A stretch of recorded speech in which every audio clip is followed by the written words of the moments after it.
tetamu kita di sebelah kiri saya bersama dengan Yang Mulia Tuan Muhammad Hishamdi bin Muhammad Masuni, merupakan Timbalan Pengerusi 2. Kita ucapkan selamat datang. Assalamualaikum Tuan. Waalaikumsalam warahmatullahi Apa khabar Tuan? Alhamdulillah. Alhamdulillah. Baik, itu dia, bersama kita telah berkenalan bersama dengan narasumber kita yang pertama dan yang kedua. Kita bersama salah seorang ahli rakan umat, iaitu Puan Nur Syarafana Hazika binti Haji Ibrahim. Assalamualaikum Puan. Waalaikumsalam warahmatullahi. Baik, kita ni akan bincangkan mengenai dengan topik kita ni hari ini, Ru Yunisa ataupun rakan umat Yunisa. Jadi daripada nama sudah kita ni ingin mengetahui apa sebenarnya. Jadi kita ni dulukanlah kepada Tuan Syamdi, siapa dia rakan umat Yunisa ni. Okey. Terima kasih soalannya. Jadi rakan umat ini ia satu kumpulan mahasiswa-mahasiswi lah yang terlatih dalam bidang kemahiran asas kaunseling dan komunikasi. Dan insyaAllah diorang sebagai pembimbing yang berkesan kepada rakan siswa, terutama mereka yang memerlukan pertolongan dan sedang menghadapi cabaran dalam kehidupan. Jadi secara ringkasnya lah, Cikgu Ali Yusri, kalau macam sekolah menengah tadi ada PRS kan, pembimbing rakan sebaya. Jadi untuk tingkat universiti ini dinamakan tiap rakan umat. Umat itu maksudnya untuk muamalan terpuji. Jadi diorang cikgu sama konselor kami lah yang bagi nama dan menubuhkan rakan umat ini lah. Dan alhamdulillah setakat ini yang aktif ada 94 orang ahli rakan umat selepas selesai pengambilan yang ke-6 baru-baru ini. Jadi rakan umat ini bila ni ditubuhkan? Rakan umat ditubuhkan pada tahun 2022. Belum lama juga. Belum lama juga. Tapi alhamdulillah sepanjang beberapa tahun itu macam-macam sudah program yang kami buatlah dalam dan luar negara, insyaallah. Yang dilaksanakan ya. Baik, itu dia sedikit pengenalan ataupun yang telah pun sempat dijelaskan oleh tetamu kita ya, mengenai dengan umat. Bukanlah memang perkataan umat, tetapi di samping perkataan umat tersebut ada maksud yang tersirat di dalamnya ya. Baik, terima kasih kita ucapkan ya kepada Tuan Hishamdi. Dan baik, kita ingin menanyakan kepada Puan Syarafana, apakah peranan mereka ini? Maksudnya ialah umat ini ya, daripada mewakili Yunisa. Silakan. Okay. So peranan kami sebagai rakan umat adalah menjadi orang tengah antara mahasiswa dan kaunselor Yunisa. Kami memberikan sokongan awal kepada pelajar yang memerlukan tempat untuk berkongsi isu atau cabaran yang mereka hadapi, serta menjadi role model dengan menunjukkan sikap dan tingkah laku yang positif dalam kalangan mahasiswa. Namun sekiranya cabaran yang dihadapi klien dilihat berada pada tahap serius atau red zone dan boleh membahayakan diri, kami akan segera merujuk kes tersebut kepada kaunselor Yunisa untuk tindakan dan bantuan yang lebih profesional. So selain itu, kami juga menjalankan beberapa aktiviti sokongan seperti perjumpaan tidak formal atau sesi bimbingan, program mentor-mentee, aktiviti motivasi, program kesedaran, awareness program, serta perbincangan berkumpulan, group discussion. Macam itu. Banyak juga aktiviti-aktiviti yang diselenggarakan di sini.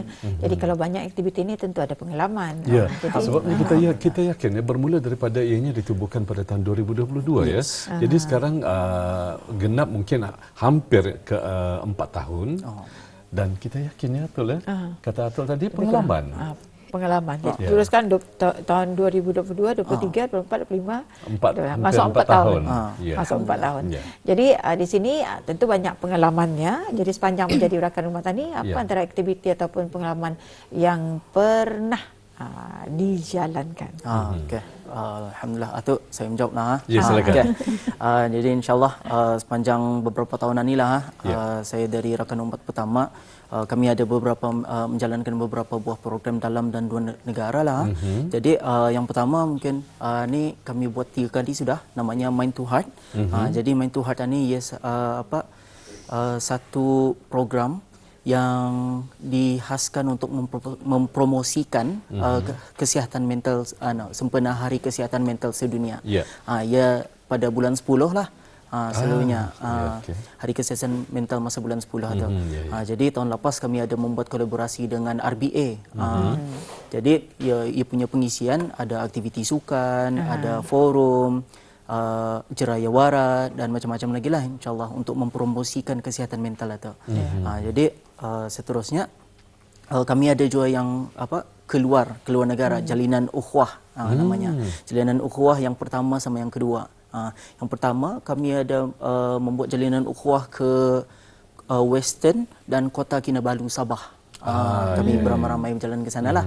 Dan kemudian yang kedua kami ada pergi ke Kuching Sarawak.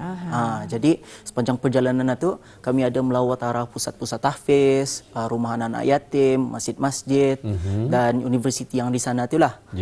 Jadi apa yang kami buat sepanjang melawat itu, kami ada membagikan mushaf, mewakafkan mushaf daripada UNISA. Kira UNISA mewakafkanlah arah tempat-tempat itu, dan itu membuat aktiviti, perkongsian dan macam-macam lagi lah bersama orang-orang di sana.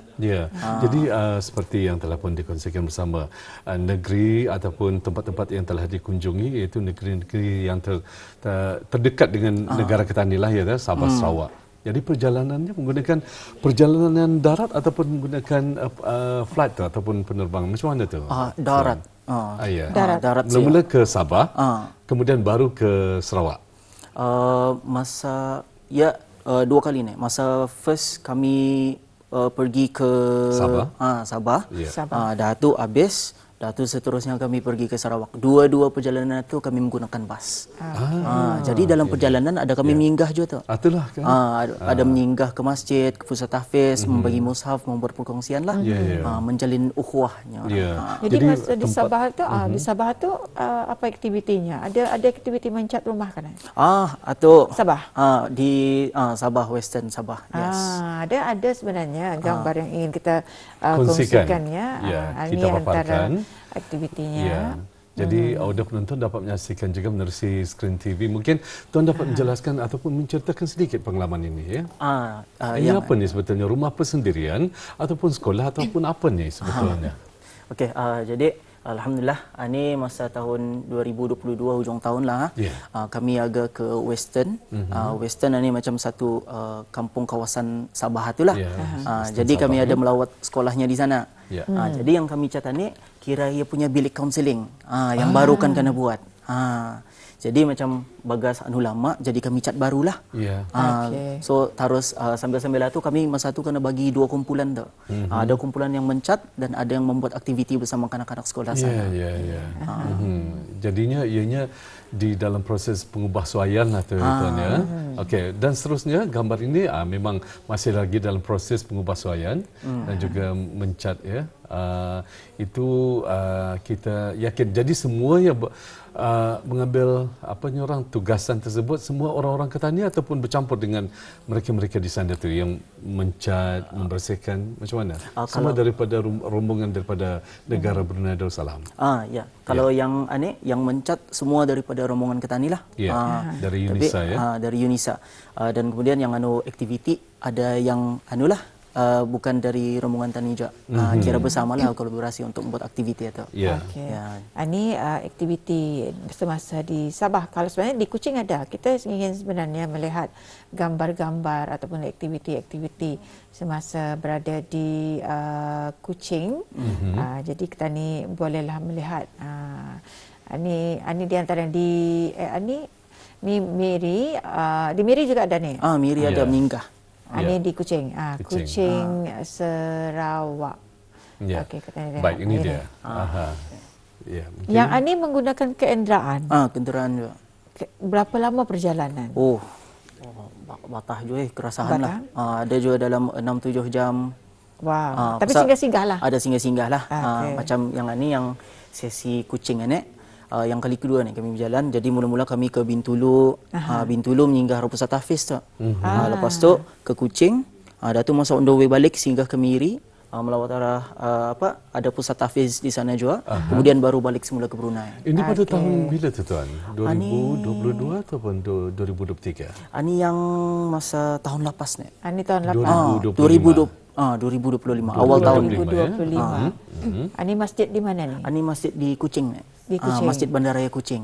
Yang baru yang sebelah jambatan. Yes, yang besar. Okay.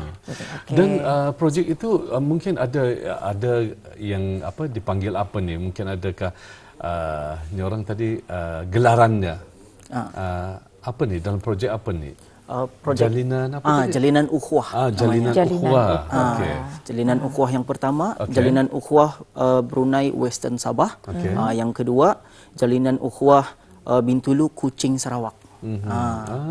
Puan sendiri menyertainya? Indah. Saya ahli baru. Ahli baru. Okey. Baik, seterusnya lagi ingin dikongsikan bersama selain daripada di negeri Sabah dan juga di negeri Sarawak, apa lagi mungkin ada program-program yang melibatkan di tempat kita ni, Tuan? Ada. Alhamdulillah. Ini program yang baru juga dan masih berterusan lah insyaAllah. Ini program kolaborasi bersama BKN, Biro Kawalan Narkotik dan Yayasan Sultan Haji Hassan Bolkiah. Dipanggil apa tu? Program apa tu? Tangkas Tangkis. Tangkas Tangkis. Tangkas Tangkis. Macam sabut tangkas tangkis berfikir kan tu apa maksudnya.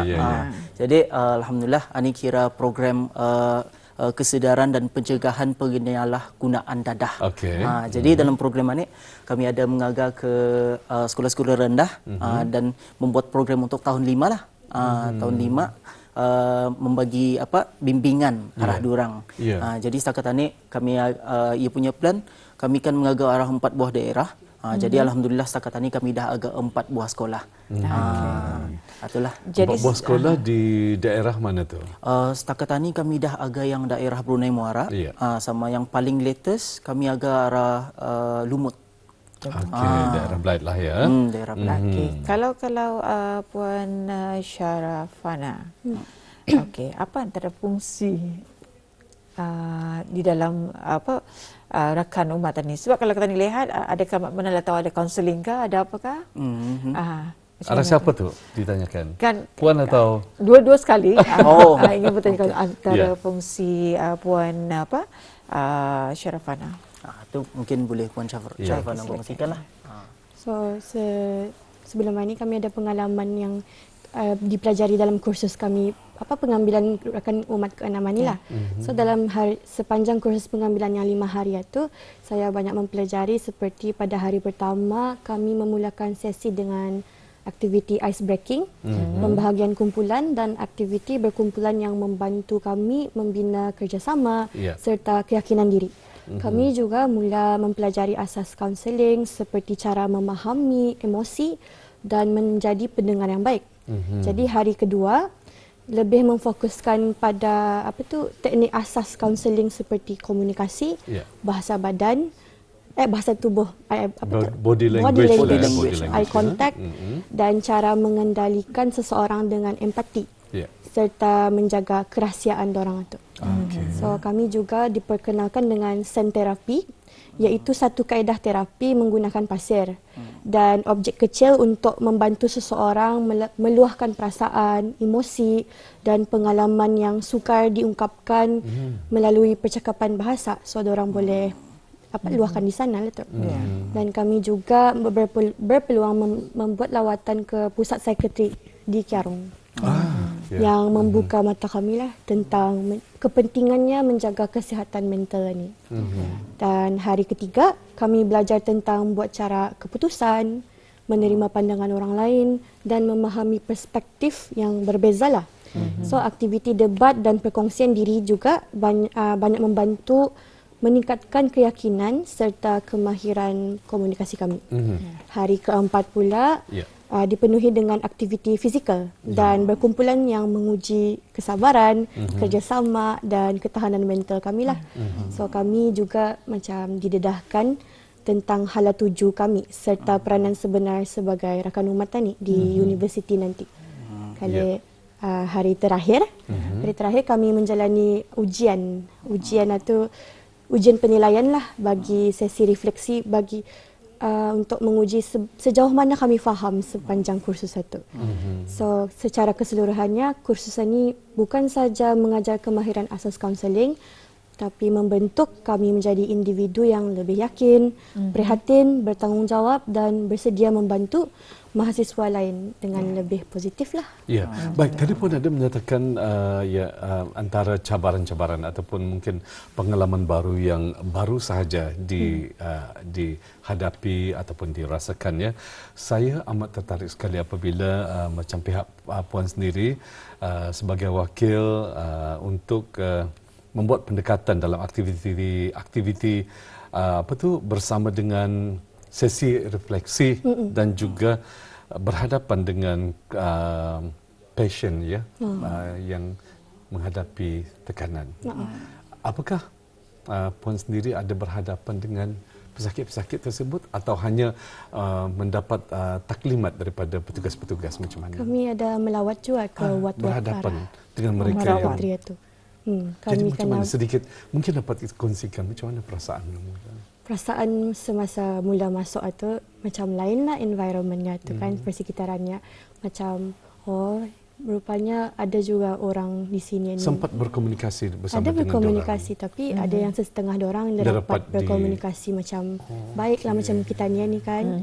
So dorang meluahkan perasaan dorang macam cara dorang tu menarik kami macam tu macam macam bertindak kasar mungkin ya. Kasar enda pulang tapi kurang selesa lah ya. Anda jual lah. Anda jual lah.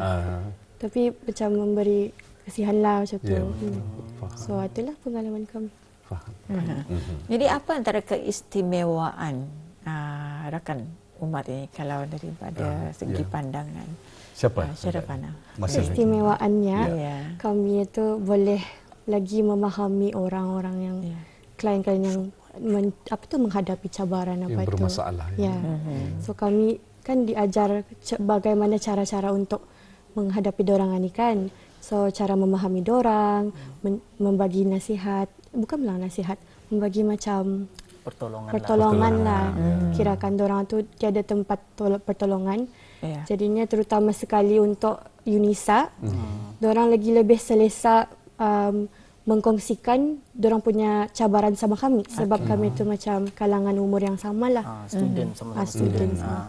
Kalau tuan sendiri sepanjang penglibatan selama hampir 4 tahun, apakah yang tuan rasakan perkara yang memberi cabaran? Ataupun mungkin istilahnya ada mungkin pengalaman yang menakutkan mungkin ya? Kan dicakap menakutkan indah pulang juga. Tapi memang terasalah ia punya cabaran. Salah satu kami kan mengumpulkan data-data sama membuat pelajar-pelajar supaya berani untuk berjumpa sama kami atau kaunselor kami. Jadi itu mungkin salah satu cabaran yang masih ongoing Nyuang Putih.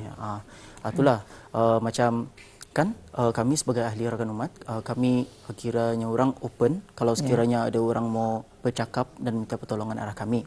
Tapi ada batasnya di arah sanalah. Kami ada kena bagi logbook apa untuk mencatat kalau sekiranya ada klien apa macam Puan Syarafana tadi ada kes-kes di mana kami perlu merefer arah kami punya kaunselor. Jadi dalam pada itu masih lagi dalam proses untuk membuat pelajar-pelajar untuk berani membagi tahu pasal durang punya masalah dan minta pertolongan. Jadi di sini secara ringkasnya apakah acara ataupun program yang akan dibuat yang akan datang akan datang itu saya menjawablah. Silakan. Jadi akan datang insya-Allah seperti yang saya ada cakap tadi pasal Mind to Heart. Setakat ini kami dah buat Mind to Heart 3.0 dan insya-Allah bulan 10 tahun ini akan buat yang 4.0 lagi. Insya-Allah. Jadi orang ramai boleh datanglah juara ia punya jeraya wara di UNISA tu insya-Allah. Kemudian insya-Allah akan membuat jalinan ukhuwah lagi yang 3.0. Tapi insya-Allah ada beberapa tempat yang dicadangkan untuk kami agak tapi masih dalam proses satulah. Dan terakhir yang masih ongoing tangkas-tangkis. Tadi 4 buah sekolah sudah kami agakkan tak. Lepas ini kami akan agak 12 buah sekolah lagi disambung selepas cuti panggal kedua ni. Jadi itulah antara program-program dan aktiviti yang insya-Allah kami akan usahakanlah lepas ini. Insya-Allah mudah-mudahan berjaya. Dan sedikit daripada puan sendiri ya, mungkin untuk rakan umat yang baharu nanti apakah saranan mungkin ada sedikit suntikan semangat untuk mereka nanti untuk kenapa tidak untuk turut serta. Saya berharap rakan umat UNISA akan terus berkembang dan aktif dalam menjalankan program-program yang memberi manfaat kepada mahasiswa, khususnya berkaitan kesejahteraan mental, motivasi dan sokongan rakan sebaya. Selain itu, saya juga berharap agar hubungan antara ahli akan terus kukuh dan dapat melahirkan lebih ramai mahasiswa yang berani tampil membantu serta menjadi role model lah di UNISA. Seperti mana yang diriwayatkan dalam hadis Rasulullah SAW, khairun nas anfa'uhum linnas. Sebaik-baik manusia adalah yang paling bermanfaat bagi manusia lain. Betul. Apabila apa yang lebih istimewa bagi pengambilan rakan umat ke-6 ialah kali ini penyertaan daripada Universiti Teknologi Brunei melalui kemahiran komunikasi dan sikap menerima tanpa syarat yang dipelajari. Hubungan antara peserta menjadi sangat akrab dan harmoni walaupun datang dari universiti yang lain. Ya, baik, terima kasih. Ya, Alhamdulillah. Jadi dan terus maju jaya ya. InsyaAllah. Jadi terima kasih banyak kami ucapkan Amin. kepada tetamu kita pada hari ini dengan sesi wawancara kita RU ataupun rakan umat UNISA. Semoga ia dapat memberikan manfaat dan juga panduan kepada mereka khususnya yang menyaksikan Rampai Pagi. Sekali lagi terima kasih. Assalamualaikum. Waalaikumsalam warahmatullahi wabarakatuh.